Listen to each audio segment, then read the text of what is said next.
my appendix bursts, my parents, my brother, and even my fiancé are all too busy celebrating my sister's birthday. I'm outside the operating room, frantically calling every family member I can think of to sign the consent form, but every call is either ignored or hung up on. After hanging up on me, my fiancé, Joel Graham, texts back. Sophie, stop being dramatic. It's Yvette's 18th birthday today. Whatever it is can wait until after the party. I quietly set my phone down and sign the consent form myself. It's the 99th time they've chosen Yvette Norton, my sister, over me. This time, I choose not to care. I'll stop letting their favoritism hurt me. Instead, I'll do everything they ask of me without complaint. They'll all think I finally learned to be obedient, and they'll never realize that I'm preparing to leave them for good. I stayed in the hospital for 3 days, and for those 3 days, my phone stayed silent. I didn't receive a single call from my family. I didn't call anyone either. I didn't scroll through their Instagram feeds like I used to, trying to keep up with every little update in their lives.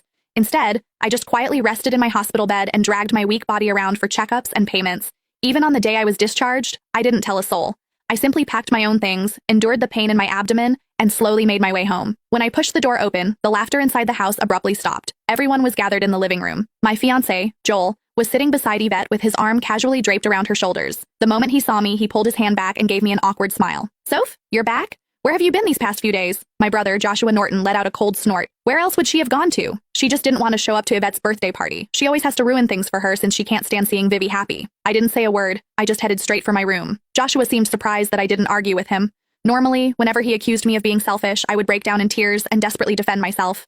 But this time, I'd kept quiet. My mom rushed over to me with a glass of juice. Sophia, we were so busy with Vivi's birthday the other day that we missed your calls. Don't be mad at us, okay? She placed a glass of mango juice in my hand. Although my heart had long since stopped expecting anything, it still ached faintly. I was allergic to mangoes, but Yvette loved them. There was always mango-flavored food and drinks in the house because of that.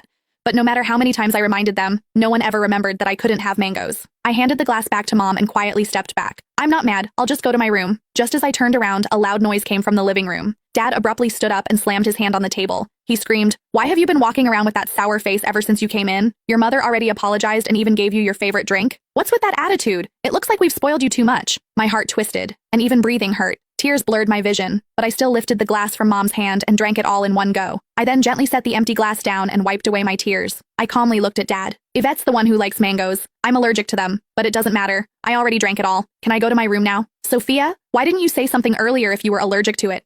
Who told you to drink it? You're so stubborn. Mom panicked and quickly patted my back. Dad looked embarrassed, but he still harshly replied, "You could have just explained yourself. You've always had that unlikable attitude. You're nothing like Vivi. She knows how to communicate." Yvette's voice drifted over from the couch. "Dad, don't say that about Sophia. You'll make her sad." She sounded gentle, but the smugness in her eyes was impossible to hide. Yvette had always used my dullness to highlight her perfection. No matter what it was, she loved comparing herself to me. She would only be satisfied when she got to trample me.